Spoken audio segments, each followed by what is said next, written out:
एक मेरी बात याद रखिएगा, आज का लेक्चर बड़ा इंपॉर्टेंट लेक्चर है, फिर ना कहिएगा। फिजिक्स में आपने पढ़ा ये एक बॉक्स है, कोई मास है, और इस पर यहां पे एक फोर्स कैपिटल एफ, और फोर्स हमेशा एक वेक्टर की तरह होती है, ये अप्लाई हो रही। पढ़ा है फिजिक्स में कि नहीं पढ़ा?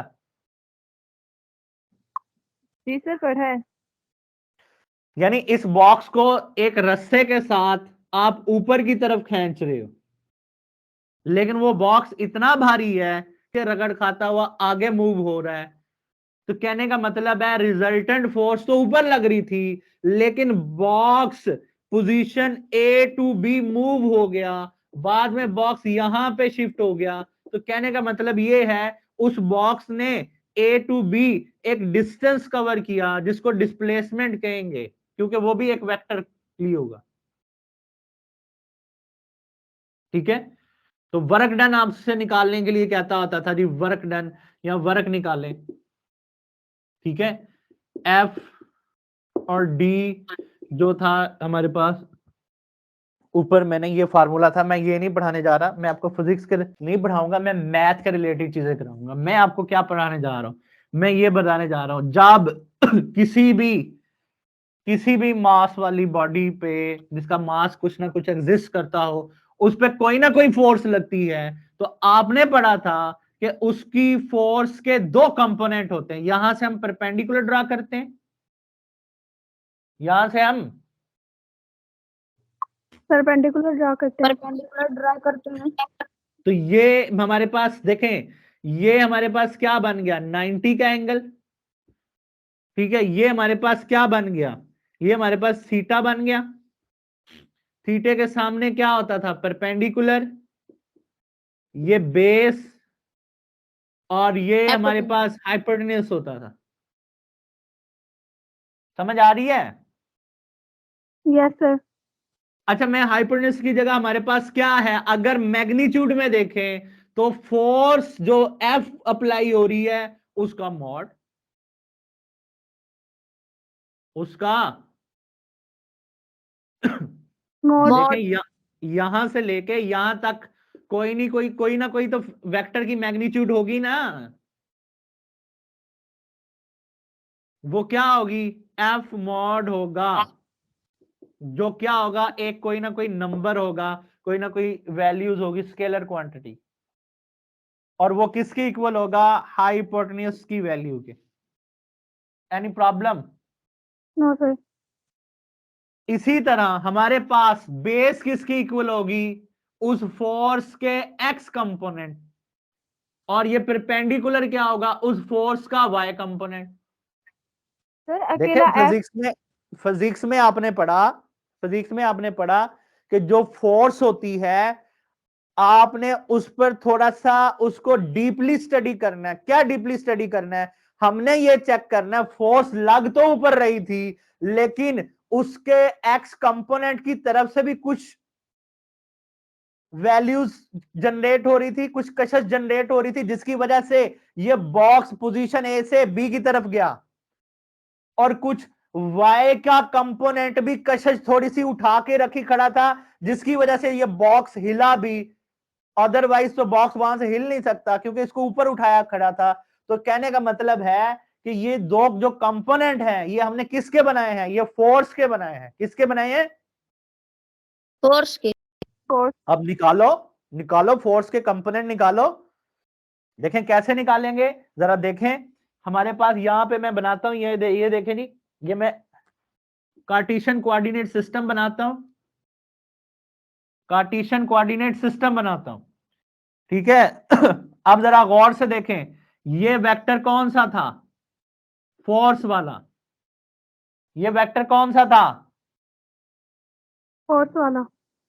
इसको मैं एफ वेक्टर लिख सकता हूं, और इसकी मैग्नीट्यूड को एफ की मैग्नीट्यूड लिख सकता हूं। चलो, ये मैग्नीट्यूड में एफ में ले आया, इधर से परपेंडिकुलर ड्रा करूंगा, ये मेरे पास y होगा, ये मेरे पास x होगा, ये थीटा है, तो ये मेरे पास क्या है, 90 degree. 90 degree. This is the right angle triangle, क्या नाम है, ओ ए और बी।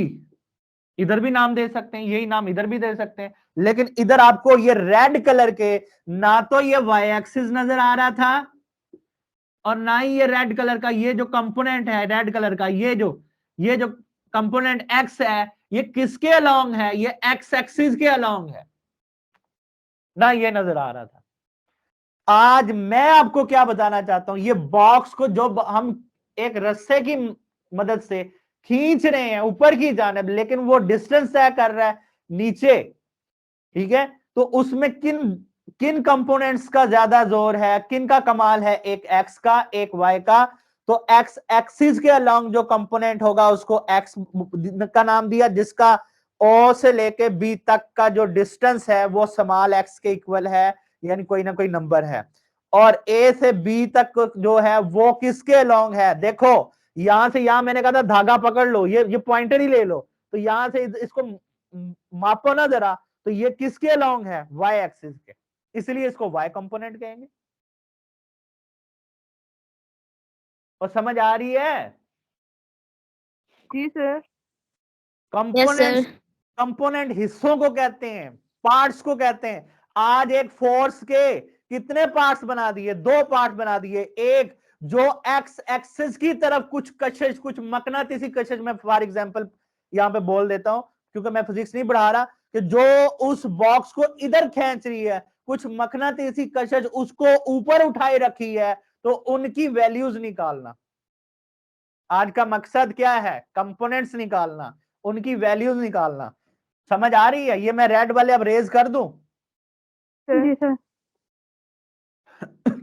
तो आज हमने एक्स कंपोनेंट निकालना है और वाई कंपोनेंट निकालना है कि एक्स एक्सिस के अलोंग फोर्स के क्या असरात थे और वाई एक्सिस के अलोंग फोर्स के क्या असरात थे।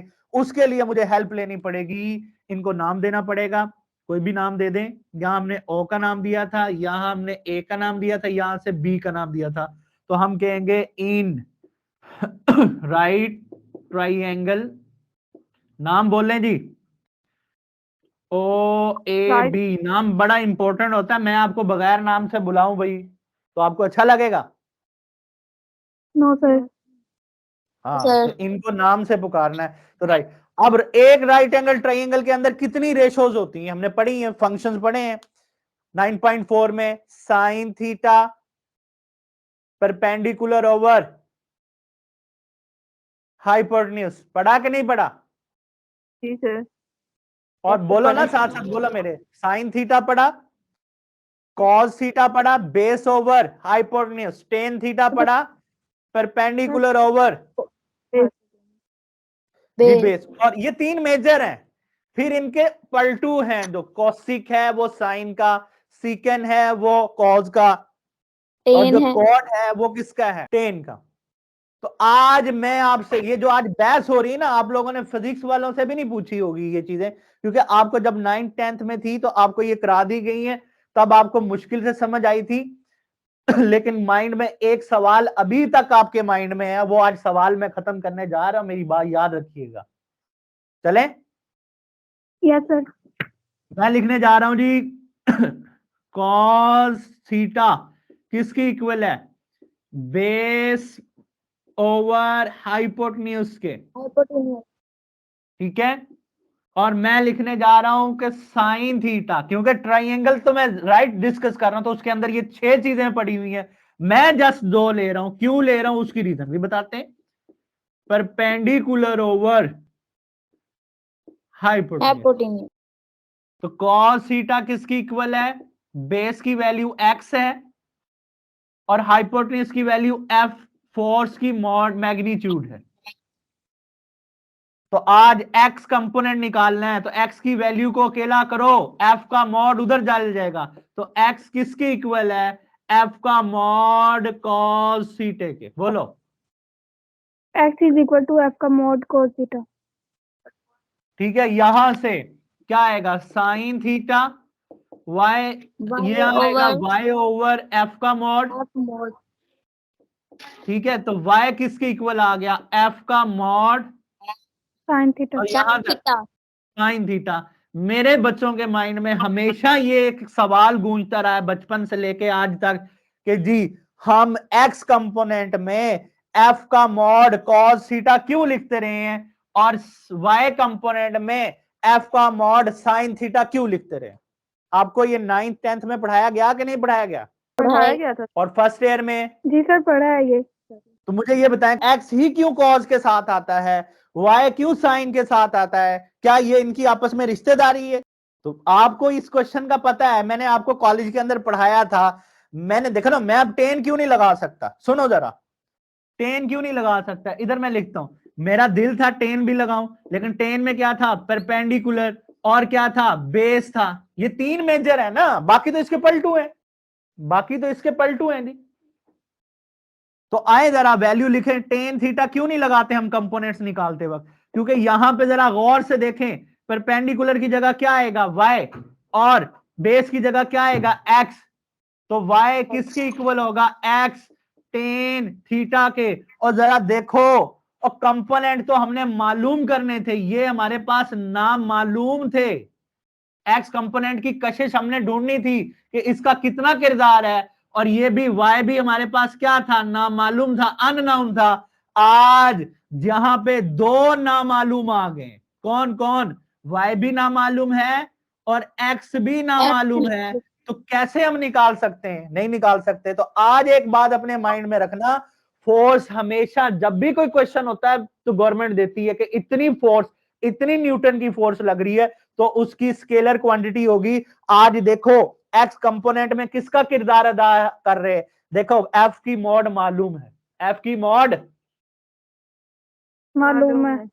और एंगल भी दिया गया होगा कि इतने एंगल पे वो फोर्स लग रही है। अब इधर देखो, ऊपर देखो, अगर इधर फोर्स होगा तो एक्स कंपोनेंट क्यों आता है? एक्स रिश्तेदार है थीटे का? जी हाँ रिश्तेदार है। कैसे पता चला? क्योंकि उसमें बेस आता है, और बेस नाम मालूम थी हमारे पास, एक्स कंपोनेंट नाम मालूम था, और मैंने हाइपोटेन्यूस वाला फार्मूला लगाया भी इसलिए था कि एक नामालूम और 2 मालूम। कौन कौन से? फोर्स cos भी थीटा। मालूम और थीटा भी मालूम। इस वजह से कॉज का फार्मूला हमेशा एक्स कंपोनेंट के साथ आता है, और यहां पे साइन का फार्मूला हमेशा वाई कंपोनेंट के साथ आता है, क्योंकि उसमें परपेंडिकुलर का जिक्र होता है, तो उसमें नाउन फोर्स का भी जिक्र होता है। तो आज के बाद ये जो 2 चीजें मैंने लिखी है ना, कौन सी? कि आज के मैंने यूज करनी है, आज लॉन्ग क्वेश्चन में यूज करनी है, आगे एक थ्योरम आ रहा है उसमें यूज करनी है। इसको अपने पल्ले बांध लें। क्या करना है आपने? आपके माइंड में हमेशा एक राइट एंगल ट्रायंगल की डायग्राम हो, यहां पे कोई भी फोर्स हो, तो आपने क्या करना है? उसका जब एक्स कंपोनेंट लिखना है तो क्या लिखोगे? एक्स कंपोनेंट आप डायरेक्ट लिखना सीखो। एक्स कंपोनेंट का होगा, जो वेक्टर यहां पे होगा उसकी मैग्नीट्यूड, और साथ एंगल जो होगा उसके साथ कॉस थीटा लगा देना। फिर यहां पे एफ की मैग्नीट्यूड, और यहां पे क्या आ जाएगा? साथ साइन थीटा आ जाएगा। अब ये जो सवाल है जी क्यों आया, कैसे आया, ये खत्म हो गया। 10 आ नहीं सकता, 10 में दोनों ना मालूम है। कंपोनेंट्स तो हमने फाइंड करने थे, अब कंपोनेंट ही हम लोगों से पूछते रहे तो फिर 10 वाला फार्मूला नहीं लगाएंगे। तो ये बात तय हो गई कि कॉज एक्स के साथ क्यों आता है, साइन वाई के साथ क्यों आता है, और इनमें किन का किरदार होता है? इनमें फोर्स जो नाउन है उनका किरदार होता है। ये समझ आ गई है? एक बात बताऊं, और इसमें मेरा साथ देंगे? आए मेरा साथ दें। इस फोर्स की बजाय मैं यहां पे आर वेक्टर अगर लूंगा तो यहां पे क्या आएगा? आर। शाबाश, वेरी गुड। यहां पे आर, मैं अकेला आर भी लिख दूं फिर भी ठीक है। आर अकेला मैग्नीट्यूड को जाहिर करता है, एक्स आर कॉस थीटा। और यहां पे भी क्या आएगा? आर। आर। अच्छा, अगर इधर एंगल अल्फा ले लूं तो यहां कॉस के एंगल में भी क्या आएगा? अल्फा। इधर साइन के एंगल में भी क्या आएगा? अल्फा। और एक बात तय होगी, मैंने आपको सिखाना चाहता हूं, अल्लाह के बंदो, ए पॉइंट क्या था? X comma Y. A point क्या था? X comma Y. आज एक्स की कीमत पुट करो, आज एक्स की कीमत पुट करो यहां पे। R cos cos alpha. Alpha comma R R sin alpha. Sine alpha. तो आज मैंने आपको दो शक्लें दिखा दी, कौन सी? एक कार्टेशियन X और Y. कोऑर्डिनेट सिस्टम की, और एक हमारे पास यहाँ पे आगे जाके आपने फर्स्ट ईयर में चैप्टर नंबर 1 में भी पढ़ा था पोलर की। फर्क क्या है, या एंगल अल्फा आ गया। तो आज आपने ये नहीं घबराना, हम इसके थ्योरम में, एक थ्योरम है यहाँ पे, उसको प्रूव करेंगे, आज का क्वेश्चन भी करेंगे। मैं एक्स की जगह क्या लिखूंगा, आर कॉस थीटा, यहाँ अल्फा लिखा हुआ है, और वाई आर साइन अल्फा। मैंने अल्फा जानबूझ के चेंज किया कि मेरे बच्चे रटा ना लगाए। जो एंगल राइट एंगल ट्राइंगल का होगा वही कॉस और साइन का होगा। अगर इधर थीटा है जी, इधर थीटा है तो इधर इधर भी भी थीटा थीटा होगा, आएगा. और इधर भी थीटा होगा, और इधर भी थीटा आएगा, ठीक है, और इधर भी थीटा आएगा। अगर आर की मैग्नीट्यूड ही 1 है, यूनिट वेक्टर आर अगर यूनिट वेक्टर है, तो आर की मैग्नीट्यूड क्या आ जाती है, 1। तो यहां भी 1 पुट करें तो एक्स किसके इक्वल आएगा, कॉस थीटा के। यहां भी 1 पुट करें, यहां भी, सॉरी यहां तो एक्स ही आना है, यहां भी 1 और यहां भी 1। तो घबराना नहीं है आपने। चलें आगे, अब क्वेश्चन करें। Yes sir. बेटा ये जो आज का लेक्चर है ना, ये जो हिस्सा जो मैंने अभी पढ़ाया, यकीन करें 2 से 3 थ्योरम हैं जो इससे होने, इसी मेथड से। वहां पे मैंने डायरेक्ट लिखना है X is equal to R cos theta और y is equal to R sine theta. तो फिर आप लोगों ने घबरा जाना था, सर हमें हम कैसे करें, हमसे रट्टा लग रहा है, ये लग रहा है। तो आए जी, एक क्वेश्चन छोड़ा था हमने 10.2 का, question number 14। Question number 14 exercise 10.2। 2 इसका पार्ट मैं सेकंड करने जा रहा हूं जानबूझ के। क्या कहता है, 3 साइन थीटा minus जी, 3 sine theta minus 4 cos theta. -4 cos theta. और वो हमसे चाहता क्या, जरा बुक की तरफ देखें, यहाँ पे अपनी बुक खोल लें, पेज नंबर 328 पे, यहां देखें वो आपसे क्या चाहता है। वो चाहता है express the following in form of, वो कहता है सब क्वेश्चंस को किस शक्ल में कन्वर्ट करो। इधर मैं लिख रहा हूं, इधर आर साइन, और एंगल में क्या है, थीटा Plus प्लस फाइव। इस शक्ल में लिखो भाई, ये तो माइनस में है, फिर ये इसमें आएगा आर साइन थीटा -5 में। ये दोनों शक्लें उसने दी हैं। वेयर द टर्मिनल साइड, अब ये बात सुनने वाली है, terminal side of the angle of measure theta and phi are in the first quadrant. तो जब फर्स्ट क्वाड्रेंट में होगा, साइन की वैल्यू भी पॉजिटिव आएगी, कॉज की भी पॉजिटिव, ठीक है, और बाकी तमाम फंक्शन की भी पॉजिटिव। आए जी हम इसको सॉल्व करते हैं। सॉल्यूशन जी, 3 साइन थीटा -4 कॉस थीटा। हमारा मकसद क्या है, मैं मकसद साइड पे लिख रहा हूं, यहां पे R sine theta, sorry sine theta -5, ये हमारा मकसद है। और हमने आर की वैल्यू भी मालूम करनी है और फाई की वैल्यू भी मालूम करनी है। आर की वैल्यू भी मालूम करनी है और और 5 की करनी है. 5 की 5 करनी है। आए जी, अब हम सवाल लिख दिया, अब हम करेंगे लेट कंपैरिजन करेंगे, क्योंकि वो चाहता है इस जैसी शक्ल बने, तो हम उसको लेट करके उसके इक्वल लिख लेंगे जो वो चाहता है। 3 sine theta -4 cos theta which is equal to R sine, बोले, theta -5। Any problem? No sir. ठीक है, Yes sir. आज का पर्पस समझ आ गई, इरेज कर दूं? जी sir. Yes, sir. चले, ये मैंने इसलिए पहले नहीं कराया था, एक लेक्चर था ना इसके पीछे, बेसिक लेक्चर। आए जी, 3 sine theta -4 cos theta, R by D, sine alpha minus beta का फार्मूला लगाएं, sine theta Cos 5 cos five, शाबाश, माइनस माइनस फार्मूले का cos theta cos थीटा और sin कॉस फाई. थीटा और Sin phi. Sine five. आवाज ठीक आ रही है? Yes, sir. Yes, sir. अब जरा गौर से देखें, जिस तरह हमने 5th चैप्टर में कंपैरिजन कोफिशिएंट किया था कि नहीं किया था? किया था सर. इधर देखें, इधर क्या था? एक्स स्क्वायर, ठीक है, प्लस 3x प्लस 2। उधर क्या था? a plus B X square Yes, और sir. c minus B X plus A minus B plus C. तो हम क्या करते थे? हम कहते थे इक्वेलिटी का साइन है। इक्वेलिटी ये कहती है कि दोनों बराबर हैं, इधर से जो पहलवान एक्स स्क्वायर है उसका कोफिशिएंट 1 है, तो इधर से पहलवान x2 है उसका कोफिशिएंट 1 के इक्वल होगा। ये इक्वेलिटी बताती है। Equality Yes, sir. क्या कहती है? जो बंदा एक्स स्क्वायर, यहां पे एक्स स्क्वायर वाली जो टर्म है, इसका जो कोफिशिएंट है वो लाजमी 1 के इक्वल होगा। और उसका सबूत क्या है? इक्वल। Equality. और फिर हम क्या करते थे?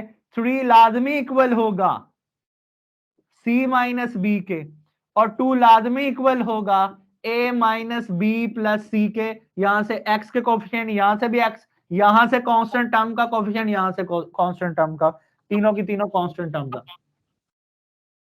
कोई प्रॉब्लम? No, sir. तो यहां पे आप एग्री हैं कंपैरिजन में? तो यहां ऊपर भी तो देखो, इधर साइन थीटा है, इधर भी साइन थीटा को बनाओ, तो फिर हम कोफिशिएंट को अलग कर लेंगे। इधर पहलवान साइन थीटा है और इधर साइन थीटा, और r cos फाई को मैं कोफिशिएंट बनाने जा रहा, ठीक है? Yes, sir. कैसे बनाएंगे? इसको आगे ले आओ।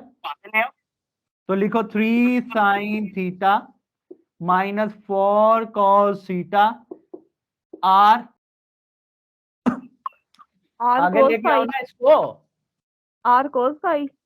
r cos फाई, तो Sin बाद theta. में क्या लिखेंगे? Sin theta. Sine theta minus फार्मूले का कोफिशिएंट को मैंने कलर चेंज कर दिया है जी सर. जी। और इधर आर लिख मल्टीप्लाई कराना हम भूल गए हैं, ऊपर ये भी कराएं, ये भी गलती है भाई। आर पहले से भी मल्टीप्लाई होना था, दूसरे से भी होना था। तो अब क्या आ जाएगा? R sin phi. R sine phi Cos theta. Cos theta. शाबाश। तो आज करो कंपैरिजन। वहां पे एक्स स्क्वायर था, आज साइन थीटा इधर भी है इधर भी है, दरमियान में इक्वलिटी है, तो इसका कोफिशिएंट क्या आ गया? इसका कोफिशिएंट क्या आ गया? R cos phi. हाँ जी। तो आज हम क्या करेंगे? 3 is equal to R cos phi, ऐसे ही है। Yes, sir. तो मैं अब इसको अपने मकसद के लिए मैं इसको लकड़ियां मोड़ के लिखना चाह रहा हूं। आर कॉस फाई किसकी इक्वल है? 3 के। इक्वेशन नंबर आई का नाम दे दे Yes, sir. जी। आर साइन फाई किसके इक्वल है? 4 के minus 4 के.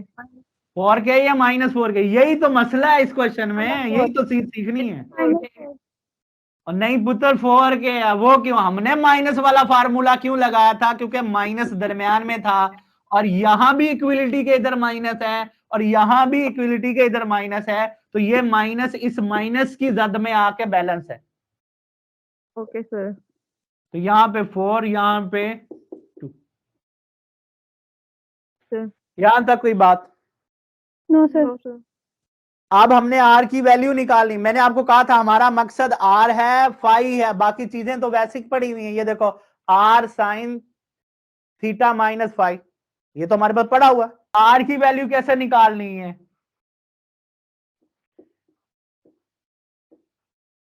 Taking square and adding equation I and double आई।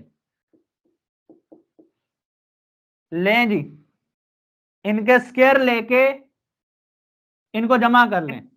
तो आर का square cos square, five. R का स्क्वायर cos square 5. शाबाश, प्लस आर का square sine square five which is equal to 3 का स्क्वायर प्लस 4 का स्क्वायर। लेफ्ट हैंड वाले left hand में square भी लिया इंडिविजुअली, फिर उनको ऐड भी किया। राइट हैंड वालों का इंडिविजुअली स्क्वायर भी लिया और उनको प्लस कर दिया। हाँ, तो अब आर हमारा मकसद है, तो आर स्क्वायर कॉमन लो, तो क्या आ गया? Cos square five plus sine square five which is equal to, तो ये क्या आ जाएगा? 9 सर प्लस 16 आ गया। यहां तक कोई मसला? जी, ये मेरा पेज फिनिश हो गया। अब मैं यहां पे करने जा रहा हूं सॉल्व इसको। बताएं यहां पे क्या होने जा रहा है? कॉस स्क्वायर थी 5 प्लस साइन स्क्वायर 5 किसके इक्वल है? के 1 के। तो यहां पे 1 हो गया और उधर क्या हो गया? 9 प्लस 16, 25 9 प्लस 16 25 25 जी 25। तो आर की वैल्यू क्या आ जाएगी? Under root 25। तो R is equal to 5। R की वैल्यू आ गई? यस सर ठीक हो गया। यस सर आए जी, फिर अब हम किसकी वैल्यू फाइंड करने जा रहे हैं? 5 की। तो 5 की कैसे करेंगे? इक्वेशन 2 जी, इक्वेशन 2 डिवाइडेड बाय इक्वेशन 1, ये हमने फर्स्ट चैप्टर में भी किया था जी। R sine five divided by R cos five which is equal to 4/3 जी 4/3 4/3। आर से आर फड़का दे, तो ये आ गया 10 5 4/3 आ गया। यस सर ठीक हो गया। अब 5 की वैल्यू फाइंड करनी है, तो 10 उधर जाके क्या हो जाएगा? इनवर्स हो जाएगा सर। हाँ जी, 5 इज इक्वल टू 10 इनवर्स 4/3। इधर देखें, हमारा आंसर, हमारा मकसद क्या था? 5 हमारा और थीटा मकसद था R sine theta minus 5, sir where R किसके इक्वल है? 5 के, एंड 5 किसके इक्वल है?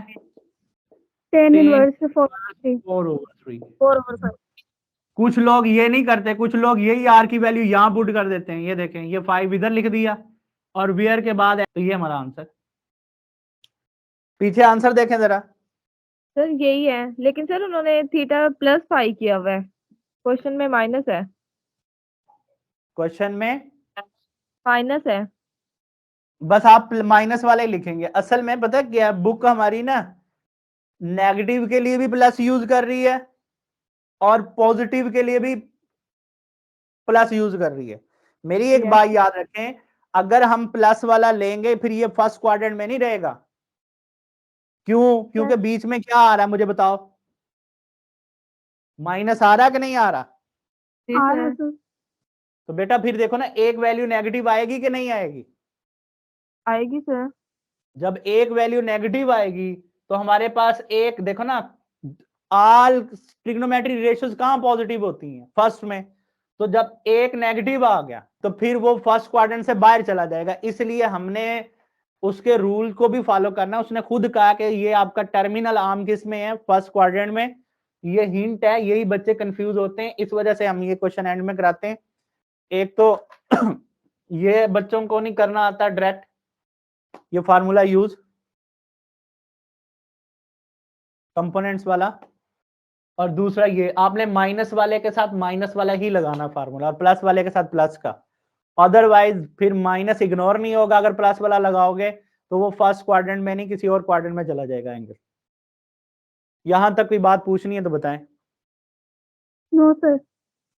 तो क्वेश्चन नंबर 14, ठीक है, क्वेश्चन नंबर Yes. 14 भी हो गया, एग्जाम्पल भी होगी। पेज नंबर 322, वहां पे मोस्ट इंपॉर्टेंट एग्जाम्पल है, एग्जाम्पल नंबर 2। कहता है without using table find the values of all trigonometric functions. लेकिन पेपर में ना अक्सर शॉर्ट में आता है फाइंड 75 डिग्री, इसकी कीमत निकालें। यानी यहां तमाम की बात कर रहा है, तमाम ट्रिग्नोमेट्री वैल्यू, अगर तमाम आएगा तो आई थिंक लॉन्ग में आ जाएगा ये, तो एक दो अगर पूछ लेता है तो फिर वो शॉर्ट में। तो साइन 75 को मेरा बच्चा जब देखता तो हैरान हो जाता है। तो जी कैलकुलेटर से तो नहीं सॉल्व कर सकते, तो हम इसको कंसेप्ट की मदद से चलेंगे। 75 को लिखने का अंदाज साइन 45 डिग्री प्लस 30 डिग्री लगाएं जी formula sine alpha plus beta का। साइन 45 डिग्री कॉस 30 डिग्री, ठीक है, और प्लस कॉस 45 डिग्री और साइन 30 डिग्री। साइन 45 की वैल्यू क्या है? 1/√2 1/√2 जी कॉस 30 की √3/2 √3/2 प्लस कॉस 45 की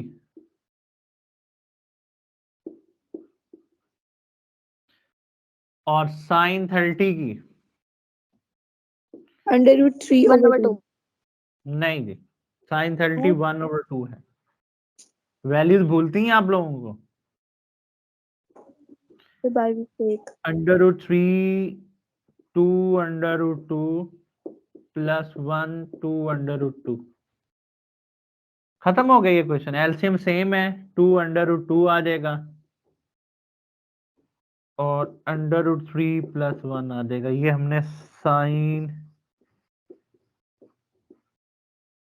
75 डिग्री की वैल्यू फाइंड की। इसी तरह बाकी भी करेंगे। यहां तक की मसला। नो सर कॉज में क्या करेंगे? कॉज का फार्मूला लगा देंगे। टेन के लिए कोई फार्मूला नहीं लगाएंगे, वही लगाएंगे साइन ओवर कॉस, टेन के इक्वल होता है।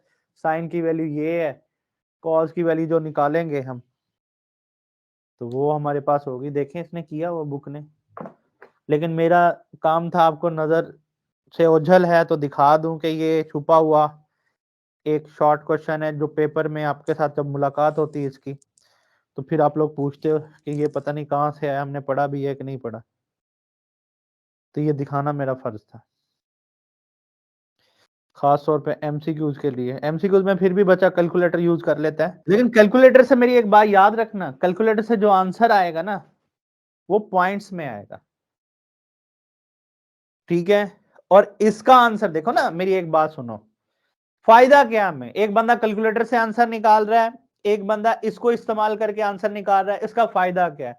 इसका फायदा ये है कि हमने 45-30 को ही ले दे के उसकी वैल्यू को ही आगे पीछे यूज करके इसकी वैल्यू निकाल ली। जब इसकी वैल्यू को डिवाइड करोगे वही आंसर आएगा जो इसका कैलकुलेटर से पॉइंट्स में आएगा। लेकिन फायदा क्या है? वो आंसर हमें याद नहीं होगा, भूल जाएगा। ये आंसर हमें याद करने की जरूरत नहीं है, क्योंकि जब हमें ये वैल्यूज आती हैं तो ले दे के हम अपनी ही वैल्यू जो हमें आती है उसकी शक्ल में 75 डिग्री का आंसर निकाल सकते हैं। समझ आई है? Yes sir. क्या समझ आई है? सर फार्मूला लगा के सॉल्व किया है।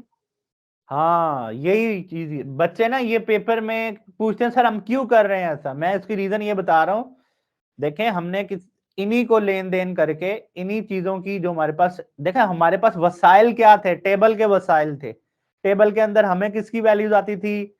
साइन 0 कॉस 0 टेन 0, 0 डिग्री की, 30 डिग्री की, 45 की, ठीक है, 60 की, 90 की, 180 की, 270 की, और फिर 0 वाली 360 पे यूज होती थी। हमारे मौजूदा वसाइल्स को इस्तेमाल करते हुए, क्योंकि इनको इस्तेमाल करते हुए हम ये वैल्यूज निकालें, और इसका अगर इनको डिवाइड करें कैलकुलेटर से अंडर रूट प्लस 1/2, इसका वही आंसर आएगा जो आप डायरेक्ट 75 जो है उसकी वैल्यूज निकालें। तो इसको निशान लगा ले। मोस्ट इंपोर्टेंट एग्जाम्पल है शॉर्ट और एमसीक्यूज के लिए, पेज नंबर 322 पे एग्जाम्पल नंबर 2।